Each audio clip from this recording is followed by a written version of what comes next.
আমি একটা ছোট্ট ভিডিও খালি আপনাদের দেখাবো। ভিডিওটা চালাও।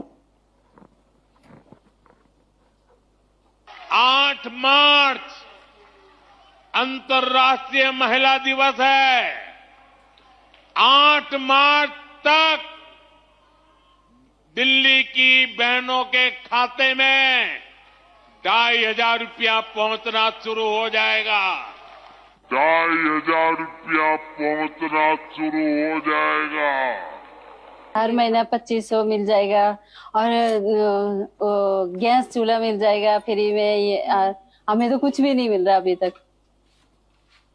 ওখানকার হিন্দু বিক্রি হয় না, এখানকার হিন্দুরা 500 টাকার লোভে ভোট দিচ্ছে অন্য জায়গায়। এখানকার অনেক জালি হিন্দু থাকে। পশ্চিমবাংলায় নিজেদের 500 টাকায় বিক্রি করে। এখনো লক্ষ্মীর ভান্ডার পাওয়া মায়েরা আছেন। আমি সেই সমস্ত পরিবারের স্বামীদেরকে বলছি, ওই মায়েদেরকে ঘরে বন্দি রেখে দেবেন। ভোটটা দিতে হবে পদ্ম ফুলে, জোড়া ফুলে নয়। এই লক্ষ্মীর ভান্ডার আর বেশি দিন চলবে না। লক্ষ্মী ভান্ডার বন্ধ, ভাতা বন্ধ। আপনারা যে ভিডিওটা দেখলেন সেখানে আপনারা দেখছেন দেশের প্রধানমন্ত্রী স্বয়ং দিল্লি বিধানসভা নির্বাচনের আগে 2025 সালের ফেব্রুয়ারি মাসে তিনি বলছেন যে আন্তর্জাতিক মহিলা দিবস অর্থাৎ 8ই মার্চ 2025 সালে দিল্লির যত মহিলা রয়েছে সবার ব্যাংক অ্যাকাউন্টে দিল্লির সরকার যদি বিজেপি ক্ষমতায় আসে তাহলে 8 তারিখে সবার অ্যাকাউন্টে 2500 টাকা করে যাবে।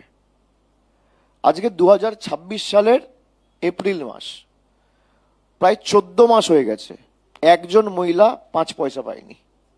এই হচ্ছে নরেন্দ্র মোদীর আসল চেহারা, এই হচ্ছে বিজেপির আসল চেহারা। এটা আমি বলছি না, নরেন্দ্র মোদীর প্রতিশ্রুতি। সেখানে অমিত শাহ এসে বলছে আপনাদের 3,000 দেবো। আরে যেখানে আপনারা প্রতিশ্রুতি দিয়েছেন আগে তো সেটা বাস্তবায়িত করুন। আপনি মহারাষ্ট্রে বলেছিলেন যত মহিলা আছে সবাইকে আমরা 2,000-2,500 করে দেবো। সার্ভে সমীক্ষার নামে সমীক্ষা করতে গিয়ে 90 লক্ষ মহিলাকে বাদ দিয়ে দিয়েছে। 29